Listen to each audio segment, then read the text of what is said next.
Сәлеметсіздер ме, құрметті білім алушылар. 6 сынып қазақ тілі пәні бойынша бүгінгі сабағымыздың тақырыбы кітапхана мен кітаптың маңызы. Осы сабақ арқылы жүзеге асырылатын оқу мақсаты мәтіннен негізгі және қосымша ақпаратты анықтау, көтерілген мәселені анықтауға бағытталған нақтылау сұрақтарын құрастыру. Кітапхана мәдени ағартушылық мекеме. Кітапхана баспасөз шығармаларын жинау, сақтау, насихаттау мен оқырмандарға баспасөз шығармаларын берумен, мәдени ағарту және ғылыми көпшілік жұмыстарын ұйымдастырумен шұғылданады. Кітапхана атқаратын міндетіне, кітап қорының құрамына және жұмыс әдісіне қарай екіге бөлінеді. Бірінші көпшілік, екінші ғылыми және арнаулы болып екі түрге бөлінеді.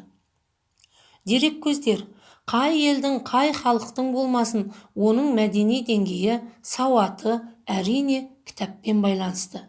Америка құрама штаттарында халықтың тең жартысы кітап оқымайтын көрінеді.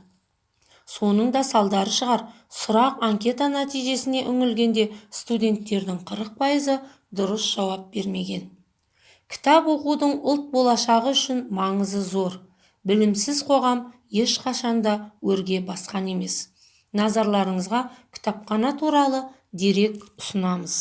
Мекені кітапхана. Кітап сүйер қауым өздерінің сүйікті әдебиеттерін дәл осы жерде оқып, іліммен сусындайды. Мамандардың айтуынша, қазіргі кезде кітапханаға келетін адамдар саны күн санап артып келеді. Осыған байланысты ұлттық кітапхана қорын жыл сайын жаңартып отырады.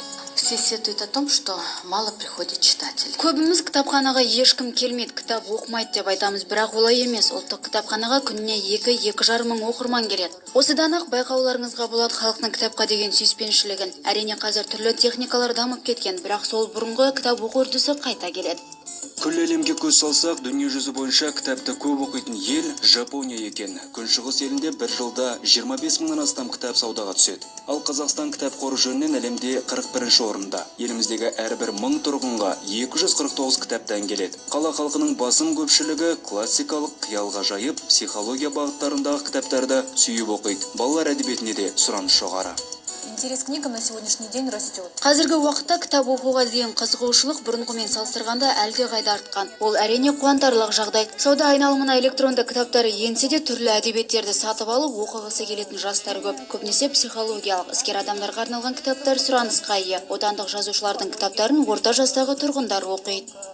Мамандар кітапқа деген қызығушылық көбіне 20-дан 50 жас аралығындағы қала тұрғындарынан байқалатын айтуда. Сонымен қатар, кітапты сыйлық ретінде ұсынатындар да баршылық. Балалар, есімізге түсірейік. Біз алдыңғы сабақта үстеуді өткен болатынбыз. Енді осы арада үстеудің мағыналық түрлерін есімізге түсіріп өтейік. Үстеу, мезгіл, сын қимыл, мекен, мөлшер, күшейткіш, себеп салдар және мақсат деген мағыналық түрлерге бөлінеді. Енді әрқайсысына тоқталып өтейік. Мекен үстеу қимылдың болу орны мен бағытын білдіреді. Қайда, қалай, қарай, қайдан деген сұрақтарға жауап береді. Мезгіл үстеу қимылдың мезгілін білдіреді. Қашан, қашаннан бері.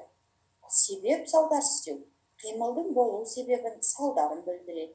Неге, не себепті, неліктен. Қимыл үстеу қимылдың жүзеге асу амалын білдіреді. Қалай, қайтып, қалайша деген сұрақтарға жауап береді. Мөлшер үстеу қимылдың мөлшерін, көлемін білдіреді. Қанша, қаншама, қаншалық, қаншалап деген сұрақтарға жауап береді. Күшейткіш үстеу қимылдың сапасын тым күшейтіп, немесе тым соғындатып айтады. Қалай, қандай деген сұрақтарға жауап береді. Мақсат үстеу қимылдың болу мақсатын білдіреді. Қалай, не мақсатпен деген сұрақтарға жауап береді. Үстеудің мағыналық түрлерінің әрқайсысының қызметін және сұрақтарын есімізге түсірді.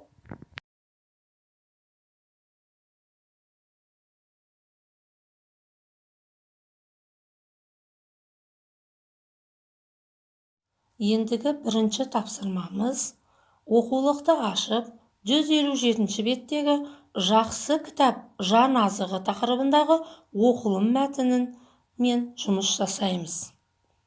Оқылым мәтінін оқыңыздар. Негізгі және қосымша ақпаратты анықтаңыздар.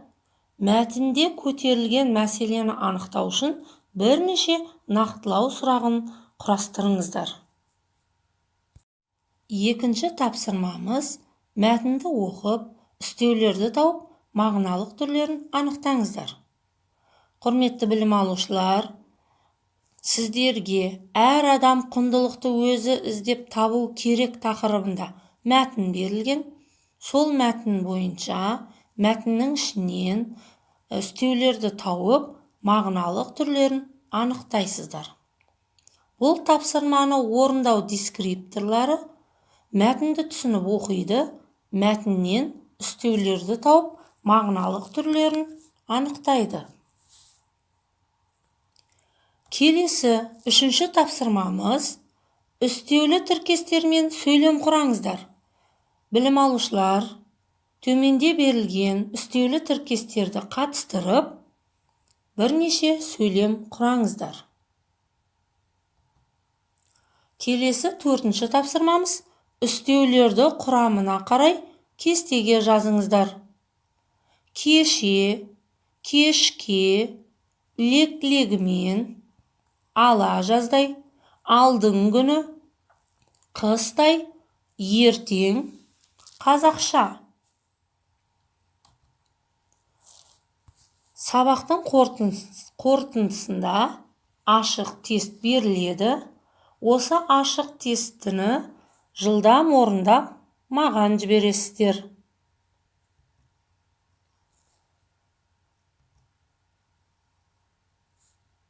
Үйге тапсырма үстеулерді қатыстырып, кітапханадағы оқиға тақырыбында шағын әңгіме жазыңыз. Сабақ соңында кері байланыс беріледі. Құрметті білім алушылар, мына жерде сіздерге ойды аяқта кері байланысы беріліп тұр. Бүгін мен білдім. Нені білдіңіз? Соны жазасыз. Қиындық тудырды. Бүгін сабақта не қиындық тудырды? Соны жазасыз. Мен үйрендім. Бүгін сабақта сіз не үйрендіңіз? Қолымнан келді.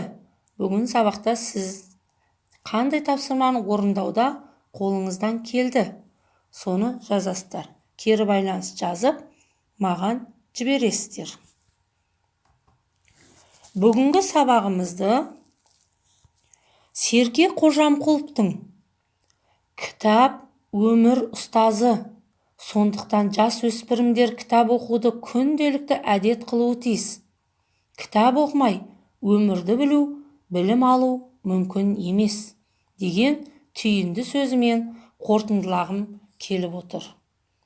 Назарларыңызға рахмет.